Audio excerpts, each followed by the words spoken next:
began in healthy-looking pigs, months, perhaps years ago.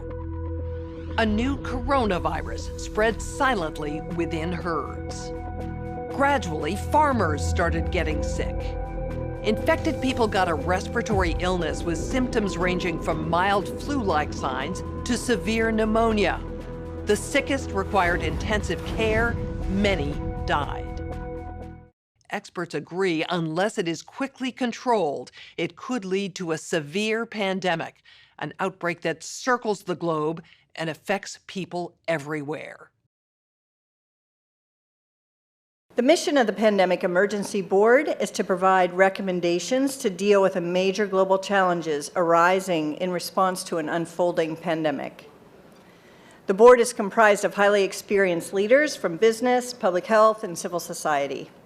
We could be looking at double the number of cases in 1 week and 16 times as many in a month if we are not able to stop the spread.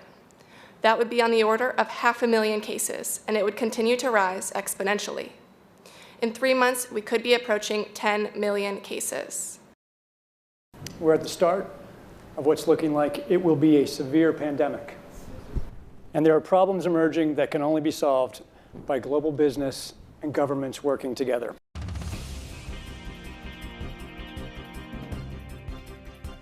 We have known about CAPS-like viruses in animals and people for decades, but have not been successful at developing a licensed vaccine.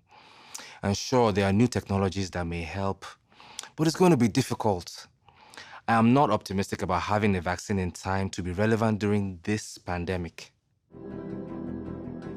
So the policy crisis in question for this board in this meeting is this: how should governments, business, and international organizations allocate and distribute pandemic antivirals and medical supplies to the people who need them most?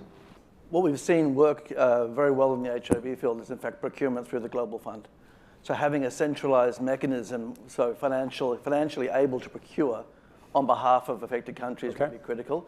I think the second thing is it's going to be very important that for the business sector, for manufacturers of antivirals, that we have clarity around what the need is and where the need is and who are making the decisions.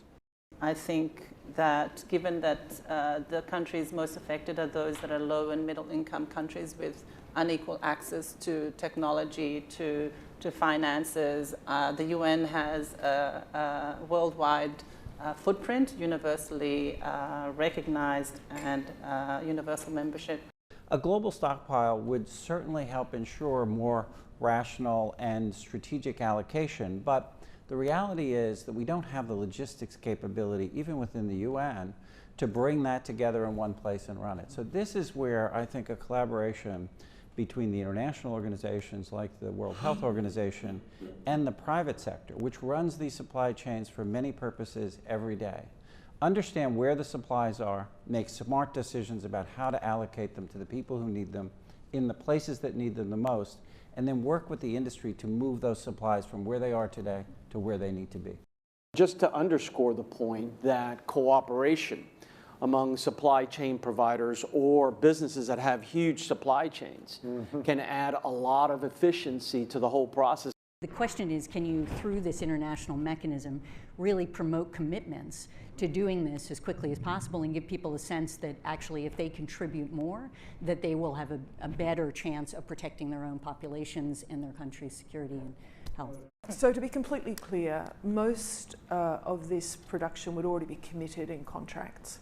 Yes. It is almost unheard of that people are producing product without having a forward commitment for the consumption of that product.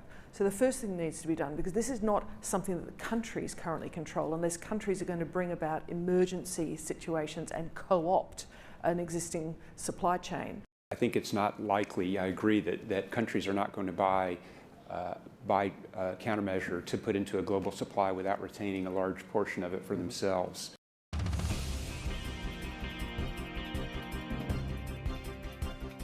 Public health agencies have issued travel advisories, while some countries have banned travel from the worst affected areas. As a result, the travel sector is taking a huge hit. Travel bookings are down 45%, and many flights have been canceled. A ripple effect is racing through the service sector. Governments that rely on travel and tourism as a large part of their economies are being hit particularly hard. How should national leaders, businesses, and international organizations balance the risk of worsening disease that would be caused by the continued movement of people around the world against the risks of profound economic consequence of travel and trade bans? If there's some sense that there's a UN institution that can do all of this, then I worry we're suffering from a delusional disorder on the power of the UN. It's really important to get those industries and their trade associations and an efficient leadership established, which is decentralized, but has a collective responsibility and accountability. And that needs to be supported by the public leadership. What is essential, what is non-essential travel, we have to clarify this. Otherwise, if we go down to 20% bookings over a long period, the company will run down. That's a fact. You know, there's a whole complex set of issues in a highly interdependent world on supply chains that are just in time. We need to think about how much flex there is in that just-in-time supply chain system and make sure it keeps running. I think it's going to take specificity, and it's going to take knowledge that only the private sector has. The UN can play an important coordinating facilitation role, but the companies know where those commodities are, where they move, how to move them, and that's where a type of public-private collaboration that we have not generally had in these crises needs to be put together pretty quickly. We are not out of money yet, but the fact is we are trending in a dangerous direction and something needs to change. So the policy question for this board now is how should financial resources be prioritized? Are there nodes that we cannot allow to fail? What is your sense of priorities? We don't have money to pay for all of these urgent problems. So at the moment, we want the funds, right? You need the money. So where's the money? So government kind of supplies some money. A lot of, private sectors, some are sitting here, you have some money. But now you need a really coordinated, centralized efforts. Hotels will be experiencing, crippling losses doing that. And we know that the hotel business in itself makes up 5% of the GDP. Governments need to be willing to do things that are out of their historical perspective, or for the most part, it's really a war footing that we need to be on. We shouldn't underestimate the power of entrepreneurship. We need to escalate that, whether it's through the government's helping with tax breaks or subsidies of that nature to increase manufacturing of those types of products. It can happen quickly. A Marshall-type plan, don't mean to say that exactly, but a Marshall Plan that can go into effect can stimulate change very quickly. Countries are reacting in different ways as to how best to manage the overwhelming amounts of dis and misinformation circulating over the internet. In some cases, limited internet shutdowns are being implemented to quell panic. How much control of information should there be, and by whom? And how can false information be effectively challenged? And what if that false information is coming from companies or from governments? I think it's very important that we make sure that there is concise communication with all healthcare facilities where these patients are being treated so that there isn't mass panic. We're at a moment where the social media platforms have to step forward and recognize the moment to assert that they're a technology platform and not a broadcaster is over. They, in fact, have to be a participant in broadcasting accurate information and partnering with the scientific and health communities to counterweight, if not flood the zone of accurate information, because to put the genie back in the bottle of the misinformation and disinformation is nigh impossible. One thing we haven't spoken about, and I'm wondering whether it's time to talk about this, is a step up from the part of the governments on enforcement actions against fake news. I personally do not believe that trying to shut things down in terms of information is either practical or desirable. And we do have, I think, a couple of strategies that are available to us, one of which is the flood strategy, second of which is relying and informing and equipping trusted sources of information with the facts so they can then pass that on. But we also need to actually think about a technological answer to this. The outcome of the CAPS pandemic in Event 201 was catastrophic. 65 million people died in the first 18 months.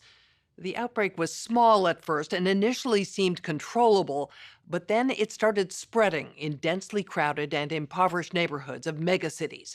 From that point on, the spread of the disease was explosive. Within 6 months, cases were occurring in nearly every country. The global economy was in a free fall. The GDP down 11%. Stock markets around the world plummeted between 20 and 40% and headed into a downward cycle of fear and low expectation. Businesses were not borrowing, banks were not lending. Everyone was just hoping to hunker down and weather the storm. Economists say the economic turmoil caused by such a pandemic will last for years, perhaps a decade. The societal impacts, the loss of faith in government, the distrust of news, and the breakdown of social cohesion could last even longer. We have to ask, did this need to be so bad? Are there things we could have done in the 5 to 10 years leading up to the pandemic that would have lessened the catastrophic consequences? We believe the answer is yes. So, are we as a global community now finally ready to do the hard work needed to prepare for the next pandemic?